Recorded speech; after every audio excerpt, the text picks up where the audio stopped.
Hello and welcome to News Central TV. I'm Darshan Usman, and here are stories making headlines beyond the continent. Israeli tanks have been seen from a distance in eastern Rafah in Gaza Strip as Israel continues to strike the crowded southern city. Smoke rose from strikes on Gaza's crowded southern city of Rafah Thursday after U.S. President Joe Biden vowed to stop supplying artillery shells and other weapons to Israel if a full-scale offensive into the city goes ahead. Israel is said to have defied international objections by sending in tanks and conducting what it called targeted raids in eastern Rafah, the city it says is home to Hamas' last remaining battalions. Now, the first warning came after Biden administration paused delivery last week of 1,800 2,000-pound bombs and 1,700 500-pound bombs as Israel appeared ready to attack Rafah. Palestinian families pack their belongings on the back of trucks and leave the border area of Rafah. Now, Israel strikes on several parts of Rafah where the United Nations said 1.4 million people were sheltering.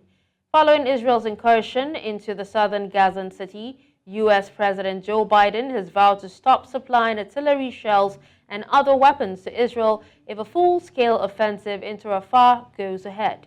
Now, Israel on Thursday called Biden's comments very disappointing. صرت نازح أكثر من مرة يعني واحد زهق يعني ضايل على الحدود قال نروح على الحدود أمن شيء وهنا بدي أنقل من الحدود وأرجع بدي أرجع على خني ونس أشوف وين أقدر ألاقي مكان آمن لأنه رموا مناشير قبل كم يوم المناشير بيقول إنه يمكن يخشوا اليهود هان على رفح وهنا زي ما أنت شايف وين على الحدود قاعد ما فيش مكان غير بدنا نشرد لو بعرف إنه في نقطة أمان كان ضليتني ما فيش أمان هاي البرج هان على الحدود امبارح انقصف ونزل هي على الحدود ها واليوم المفاوضات بتخوف يعني احنا مش عارفين ايش المفاوضات هذه مره يعني الي اسبوع بدي افك الاسبوع انا بدي افك كل يوم يقولوا لي اليوم خلال 24 ساعه تخلص. انا ناس حالي 7 اشهر فلست معيش ولا شيء لقيت الحين لو بدي اضطر انزح من منطقه رفح انزح على خان يونس معيش ولا شيء 1500 شيكل السياره هذه قل لي وين في مكان انقل عليه امن عشان انقل عليه فيش ولا مكان امن في قطاع غزه. اليوم انا بطلب السياره بتفق معاه بقول له قديش بدك على النقيل بقول لي 600 شيكل 700 شيكل. ثاني يوم باجي اقول له قديش بدك بقول لي 1700 شيكل 1800 شيكل. طب انا من وين تجيب له 1800 شيكل؟ معنى الكلام اللي معه حيدفع اللي معهوش حيضل له محله. UK Foreign Secretary David Cameron says the government does not have a supply of weapons to Israel, but added that the UK has a number of licenses for arms sales that make up less than 1% of Israel's total. Cameron was responding to a question on whether Britain would follow the US after it warned that it would withhold weapons from Israel in case of a major invasion of Rafah.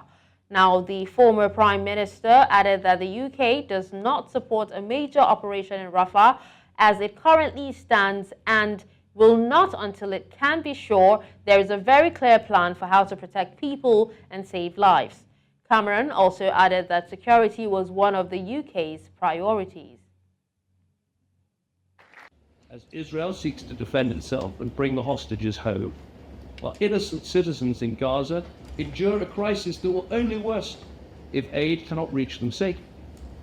All this while there are at least 18 conflicts underway in Africa.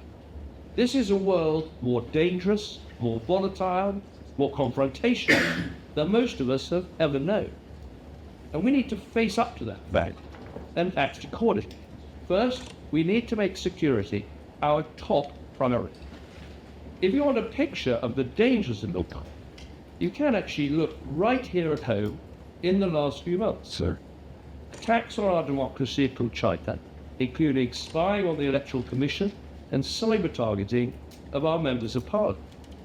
Reminders of the wide-ranging covert Russian claim, including a suspected sabotage attack on a warehouse in East London just last week. So we, our allies and our partners, must stand up and defend them. Our adversaries openly challenge these principles.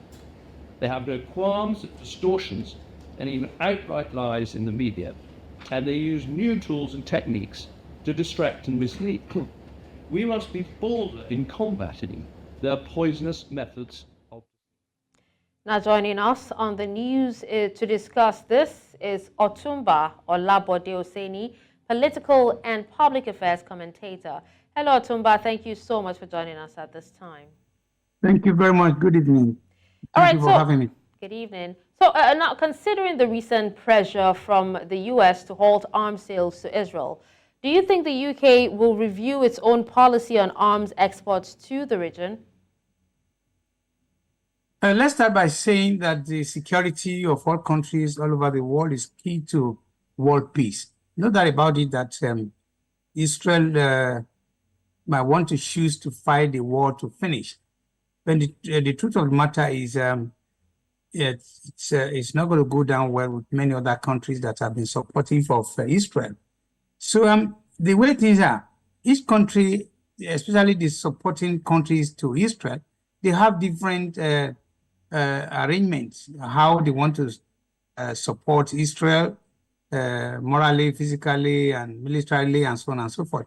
So the review is in the hands of the UK, because it has been clearly shown that most of the MPs in the UK are already showing concern that they're not very happy to see a continuation of supply to Israel with the present Israel agreement of wanting to attack Rafah, because it could threaten world major peace, and that needs to be said.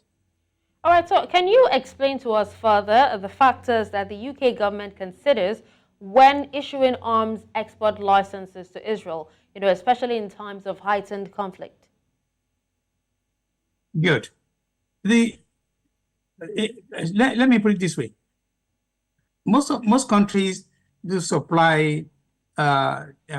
Some countries like India is the biggest exporter. That takes most of Israeli weapons, and some of the European countries like UK also provide services to service most of the fighter jets that Israel cannot do.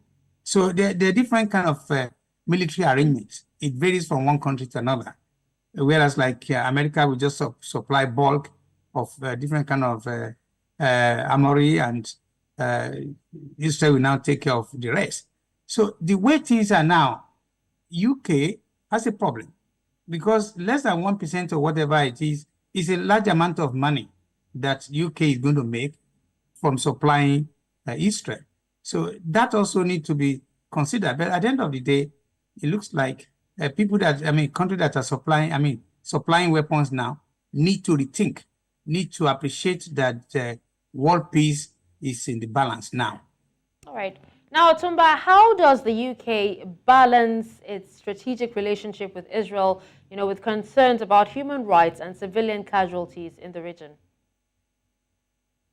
Human rights in the region is like secondary now. The primary objective of Israel is to, I'm sorry, as a political analyst, I should not be saying that, is to completely destroy Hamas to a level that they will not be able to rise again, which many observers will think it is not really possible, because by the time you want to destroy another race or tribe or whatever, there will always be remnants that are going to wake up some other time.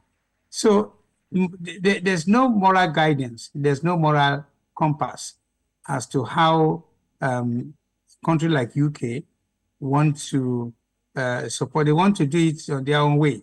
Yes, it's one thing for them to say we're not going to support Israel as long as they want to go ahead now, presently, with the Rafah attack, because like I said, it's going to create very major upheaval into the world. So the UK has a way of saying, well, look, we're not going to do this. But what they do underneath, it might be difficult for you and I to know. All right, now let's talk about the UK halting arms exports to Israel. What are the economic and political implications if they decide to do that? Let's start with the economic implication. Like I said, the almost 1% that UK supplies Israel is a large amount of money that comes to the coffer of governance in the UK, because the interest also is revolved around how much money this country that's manufacturers of different kind of weapons, they make out of it. It's not for free. Yeah, they might say they supply this, but they're making a large amount of money. But then any political things that UK wants to do outside UK, there are different committees in the House of Commons that we have to oversee it, that we want to make sure that it's in line with in the accordance of human rights and some other rights and so on and so forth. But again, the larger level is many countries are still doing a lot of business under the table. Let me put it that way. So they still do things that might not be properly monitored, because when you see tomorrow or whenever Israel decides to go and attack Rafah, it's going to blow up a lot of things. America has now already said we want to pause. We want to stop temporarily supply of ammunition to Israel. But Israel has openly said, look, you know what? We can do it on our own, which normally might not be so easy if Israel wants to do it. Because when you look back at 1948, when Israel won the war, many Arab countries lost the war against Israel. That is probably not the same thing now. And that's why I think peace needs to be given a chance. But I'm not too sure whether Israel is listening. Okay.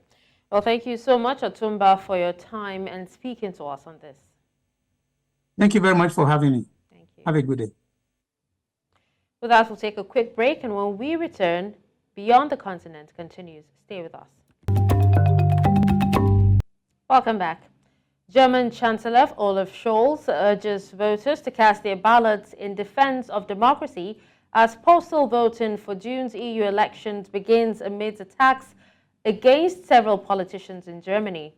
Scholz blasted the attacks against politicians as outrageous and cowardly, stressing that violence did not belong in a democratic debate. German police on Wednesday arrested a 74-year-old man suspected of hitting a former mayor of Berlin in the head, the latest in a rash of assaults against politicians in Germany. Police say Franziska Giffey was at a library on Tuesday afternoon when the suspects came up from behind her to hit her in the head and neck with a bag containing hard objects. Angriffe auf unsere Demokratie gehen uns alle an. Deswegen sehen wir nicht tatenlos zu, wenn Amtsträgerinnen, Wahlkämpfer oder Ehrenamtliche brutal angegriffen werden, wenn Wahlplakate für die Europawahl zerstört werden. Eine Antwort, die jede und jeder von uns geben kann, ist ganz einfach: wählen gehen. Am 9. Juni ist Europawahl, schon jetzt beginnt die Briefwahl.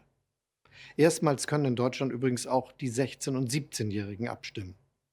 Meine Bitte auch an Sie und euch: macht mit. Unser vereintes Europa, das ist zu kostbar, um es denen zu überlassen, die es kaputt machen wollen. Manche Populisten fordern, dass Deutschland aus der Europäischen Union austritt. Andere sehen Putins Russlands oder Xi Jinpings China als Vorbilder für Europa.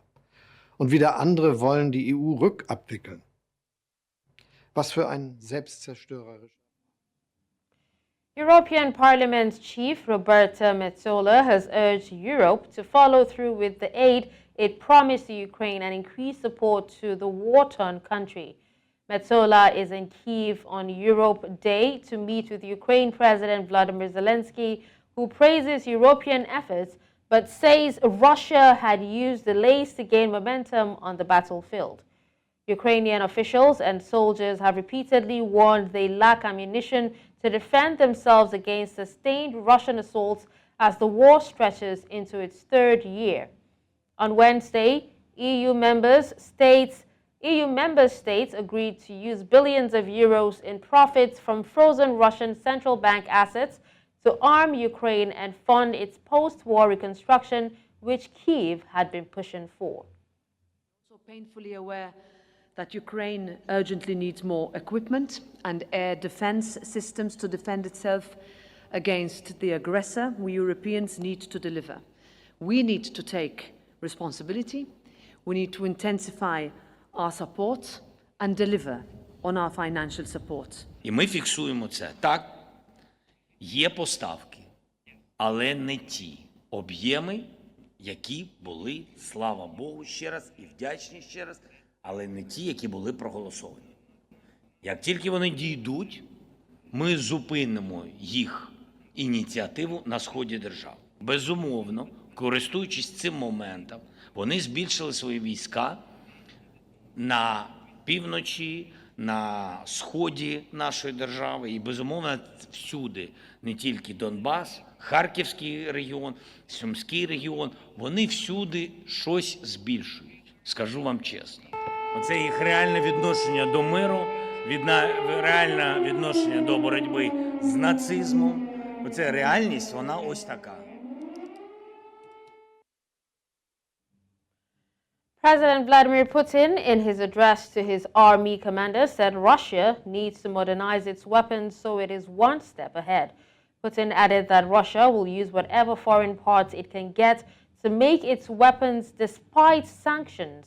Now, he made the comments as Russia marks the 79th anniversary of victory over Nazi Germany. The United States had accused China of helping Russia carry out its biggest militarization since Soviet times. Средства вооруженной борьбы меняются очень с большой скоростью. И если мы хотим быть успешными, мы должны быть всегда на шаг впереди. Всегда ли нам это удается? Наверное, нет. Мы знаем, что, а вы знаете это лучше, чем кто-либо другой, у противника достаточно вот этих средств современных. Потому что ну что же, на нашего противника работает все западное сообщество. Знаем, как не просто приходится нашим ребятам, бойцам, которые сталкиваются с тем, что эти дроны противника, как мухи, просто летают над головой. Все это известно. Мы наработаем над этим и уверен, результат будет. Наработки есть, и мы возьмем, что скрывать, возьмем то, что видим на международном рынке, несмотря на все сложности, все-таки мы получаем некоторые вещи не такого свойства и характера, как тяжелая огнеметная система, но вот такие мобильные вещи, они же двойного, тройного там. Russians have expressed their thought as they celebrate 79th anniversary where the Soviet Union defeated Nazi Germany. The anniversary was celebrated with a parade which featured columns of Russian military equipment, although was notably scaled back compared to past years as Moscow mobilizes its resources for the Ukraine front. Thousands of soldiers in ceremonial dress took part in the festivities on Red Square. In a defiant speech on Red Square before thousands of soldiers dressed in ceremonial attire, Putin heaped praise on his army fighting in Ukraine and accused Western elites of fomenting conflicts around the world. Испытываем гордость за свою страну, благодарность своим дедам, прадедам. И мы благодарны нашему президенту, что мы действительно такая великая страна, Россия. Потому что это и солнце, и снег, и такой промозглый ветер, но все вместе, наверное, бесподобное ощущение. И огромная гордость за нашу страну. И огромное спасибо нашему президенту, нашему правительству за то, что даже в такое сложное время мы имеем возможность радоваться. Россия будет делать все, чтобы не допустить глобального никому не позволит угрожать наши стратегические силы всегда воюют. Россия сейчас себя переживает свой рубеж, судьба ее будущего зависит. Former U.S. President Donald Trump has filed an appeal against the gag order, calling it unconstitutional. Judge Juan Merchan imposed a gag order on Trump prohibiting him from publicly attacking witnesses. In addition to the New York case, Trump has been indicted in Washington and Georgia on charges of conspiring to overturn the results of the 2020 election. He has also been charged in Florida with allegedly mishandling classified documents after leaving the White House, but that case has been postponed indefinitely. Filed a major motion in the appellate division concerning the absolutely unconstitutional gag order, where I'm essentially not allowed to talk to you about anything meaningful that's going on in the case, and many good things are going on with the case. It shouldn't have been filed. Very much. And that's all on Beyond the Continent. Send your eyewitness report to the WhatsApp number on the screen. Do follow us on social media. We are at News Central TV. You can watch News Central live on DSTV channel 422, Star Times channel 274, Avo TV, and YouTube. Many thanks for watching. I'm Darshan Usman.